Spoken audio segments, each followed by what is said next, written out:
মাকুমৰ পৰা আধা কিলোমিটাৰ নিলগত বেতজান ৰোডৰ কাষতেই ইয়াত অইলৰ পাইপ ফাটি আজি এই তেল ওলাইছিলে আৰু ইয়াত তেল ওলোৱাত ৰাইজে ইয়াত শংকিত হৈছিলে যেহেতু যথেষ্ট তেল ওলাইছে চাৰিওদিশে তেল আৱৰি আছে এইটো হয়তো সবেই ভয় খাই আছে এইটো অঞ্চলত ইয়াত তেনেধৰণৰ কোনো অঘটন নঘটক তাকে কামনা কৰিছোঁ আৰু এতিয়া ইতিমধ্যে অইলৰ মানুহ আহি বন্ধ কৰাৰ ব্যৱস্থা কৰিছে আৰু এতিয়া অলৰেডি বন্ধ হৈছে বুলি আমি দেখিছোঁ নিশ্চয় নিশ্চয় যি অইলৰ পাইপ লাইন বহাইছিলে আৰু অইল কৰ্তৃপক্ষক সেই সময়তে আমি আপত্তি জনাইছিলোঁ যাতে কমেও পাইপ লাইনটো 5 ফুটৰ তলত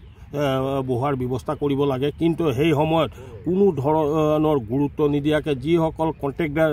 ইয়াত কাম কৰিছিলে তেখেতসকলে 1 ফুটৰ তলতেই এই পাইপডাল লৈ যোৱাৰ কাৰণে আজি এনেধৰণৰ ঘটনা ঘটিব পালে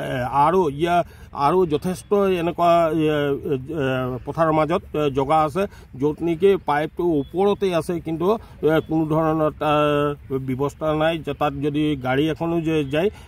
হয়তো ফুটাৰ সম্ভাৱনা থাকিব তেনেকুৱা এটা অৱস্থা হৈ আছে তো গতিকে আমি আহ্বান জনাইছোঁ অইল কৰ্তৃপক্ষক যাতে এই পাইপ লাইনবিলাকো পুনৰাবৃত্তি যাতে এনেকুৱা ঘটনা নঘটক তাৰ কাৰণে সেই পাইপ লাইনবিলাক চোৱা চিতা কৰি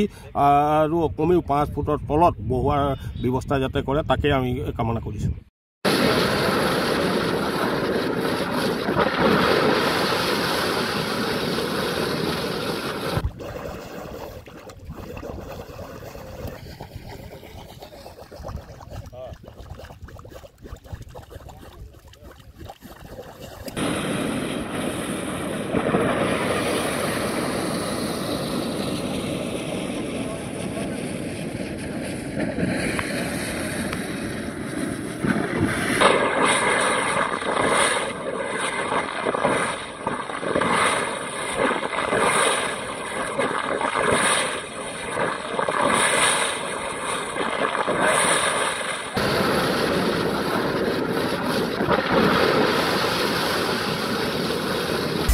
আপুনি বিচৰা বাতৰি পাব কেৱল নিউজ 18 এপত